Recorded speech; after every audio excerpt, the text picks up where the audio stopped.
You've all been wondering. We've teased it for days and hours and stuff. What tartan are we wearing today?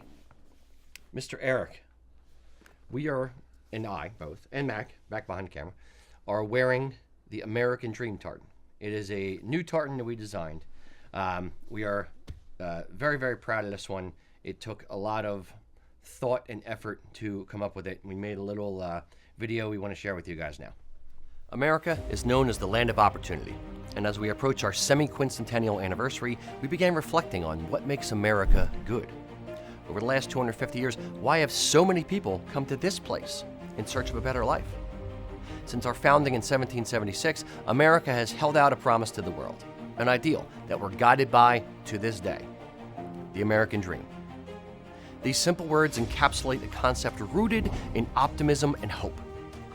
The idea that no matter your ethnicity, your race, your religion, in this place, everyone is able to work towards a better life. Here, your talents and vision and determination shape your own future. Personal freedom and hope, that's the lamp beside the golden door. That's what attracted our immigrant ancestors to America and continues to attract people from all over the world today. We wanted to design a tartan to celebrate that vision of America. For the origins of the American dream, we incorporated 76 blue threads to represent the year our founders made this promise. We included a gold stripe as a nod to Lady Liberty's torch. At the red pivot, we have 13 red stripes to symbolize the original 13 colonies. We utilized 3 shades of red and 3 shades of blue to represent the varied backgrounds and experiences of all Americans, those who suffered hardships to work toward their vision of the American dream. This depth and diversity of colors woven together celebrates a beautiful effect, not unlike our country itself. Look, I'm not saying that America's perfect, far from it, but I truly believe that this country has been for centuries and continues to be a beacon of hope. We hold ourselves accountable as good people by using the American dream as our North Star. It's the manifestation of the Founding Fathers' words that we're all created equal with the rights to life, liberty, the pursuit of happiness. It's the promise of the American dream that makes us good and gives others hope. And we feel that's worth celebrating.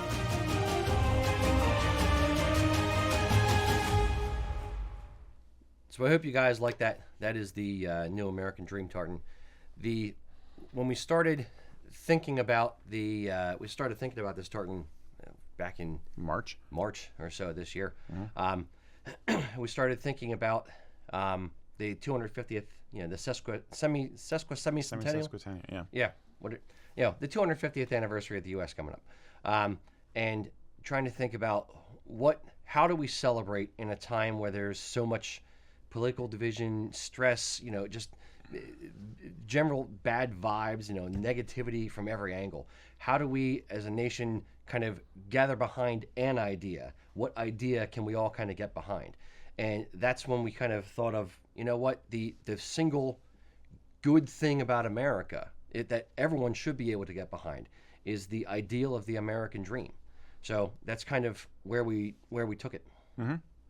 Yeah, I mean the flag symbolism is there, the colonial symbolism is there, which is almost like sounds like you'd have to do something like that. You know what I mean? You got you got red, white, and blue to work with. So changing it up so you actually get some extra oomph into that, to really an makes attractive a design. Yeah. It's difficult to do a red and white or red and blue design and not have it just look purple. Mm-hmm. Which I think you did very well, by the way. That was when I remember when I first saw it. It's like it did not, you don't get the purple, the purple mesh. No, for lack of a better word. Very pleased with how it came out. Yeah. So, what is do you have any either family, personal immigrant stories or American dream stories? Oh, you're asking me? Sure. Okay. Why not? The personal one would be the fact that my great grandfather Munz Moderson emigrated from Bergen back in the mid 19th century, and the family settled in Chicago. And my great grandfather actually was both a doctor and also set up a flower shop there, and they were noted for developing a new hybrid brown colored iris. Didn't take off. Basically, yeah. That's there's a lot of weird little vignettes about my family, but that's one that's always stuck with me. You know, so nice. Yeah, my family, a lot of my family has been here since like either Civil War or even some Revolutionary War. People were here before the Revolutionary War. So there's my immigrant story, so to speak, is lost, or the people who came over from Ireland or from England. There's not as much of a story about it, but the one that kind of sticks out in my mind, I'll say the American Dream type story, is my great grandfather, the man I'm named after. He was 12 years old when he lost his father, and he was literally on the way home from the funeral with his brothers and sisters and his mom. And his mom turned to him and said, "Well, Bill, you're the man in the house now. You're going to have to get a job." And he started out working sweeping floors at a factory. And I called my mom, but she didn't get back to me yet. So I forget the name of the company. But he started off sweeping floors at a factory and worked, which is kind of a bit surreal in today, where you switch jobs every 2 years or so. But he worked in that factory sweeping floors from age 12 and ended up retiring as president of the company at later, much later in life. So it's, to me, that is kind of the American dream story through necessity. He was forced, back against the wall through tragedy, lost the father in his family, and he just had to go out and do something, and okay, got to do it. Let's go. And ended up just, his entire life at the same company. So that to me is part of the inspiration of the whole thing, is being able to not just be static in life, but progress along. Yeah, I mean, I only just thought of this from the way you phrase it, but necessity is the mother of invention is kind of a theme with this. A lot of the people who the immigration stories for this country don't start in a good place. They start in famine or population pressure or economic pressure or much worse, and it's basically there's a point of desperation you're at. Yes. But you find a way to make your vision of what's going to be better come to life. Yeah. And it takes more than one person a lot of time too. I think is the other thing is like we like to like you talked about your, was it great grandfather? Yeah. Yeah, and I talked about my great grandfather actually, but a lot of time it's a family thing. I mean, I think about the support structure and everything involved. Yep. Well, yeah, and generational too. Like a really great example to me is Chinatown in San Francisco.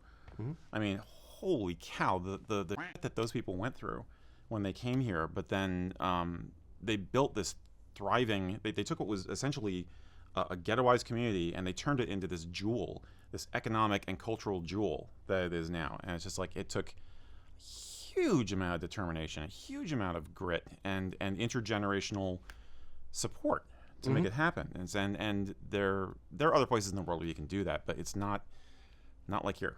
Yeah. So it's the freedom, it's the ability to chart your own course, to plot your own destiny, to say that's where I'm going and go and do it. Whether you need help doing it through a community like that, or whether you're just like an entrepreneur just starting it out, I want to do my own thing, that's where I'm going to go. Yeah. That is to us, or at least to me, I won't speak for you, that is to me what is good about America, is our ability to go and have that fostered within us, and the ability for us to just do what we want to do, the personal freedom involved in it. Yeah, I think it's an attitude of owning that you're an underdog, but deciding you're going to win. You know what I mean? Yeah. Accountability, personal accountability. Absolutely, yeah. It's on me. I'm going to do this. Let's go. And setting an example. Yeah. It's like I'm sure the values that came down to through your family from your great grandfather and all that. You know? So indeed, it's complicated, but it is inspiring, and it's you gotta cling to that, I think. Yeah, we need something to look forward to, something to look up to, some kind of hope, something to aspire to, and to me, this does that. Yeah. Indeed. Also, we happen to think it's a beautiful tartan. Oh yeah, that's it. But no, that was all of the inspiration for us going into it, was how do we kind of encapsulate this feeling, this emotion, this positivity, this this ideal that we're aspiring to. And get past the in a design. cliche. Yeah. You know what I mean? I mean, it's so easy to get into, cliches about America, and Yeah, you America's good or America's bad or blah, right. blah. You know, you have like Pat Boone singing the national anthem or whatever, but it's like, no, it's more nuanced, and I think the color really does it justice. Hey, check it out. We're showing it off. There it is. Ta-da! Very, very pretty. Kudos to our team, by the way, who you don't see on camera, who've done a lot of blood, sweat, and tears to get the kilts we're wearing made, and get these photos put together, and get the commercial you saw made. It has been a Herculean effort on everybody's part. This is it's been a big deal. We got the first run of fabric a little over a week ago, and we've done a lot. Yeah, we are doing a lot. Yeah, nothing has ever last minute. We're fine. Yeah. So all right, boys and girls, there you go. load in your questions. Well, first of all, I will say this: the American Dream Tartan is live on USA Kilts website. So if you are interested, if you do want to see it, go check out the website. It is available for sale. We do have cloth in stock right now. So that's as much commercial as we're going to do about it for right now. We all have an immigrant story or an American dream story. So tell us, what is yours?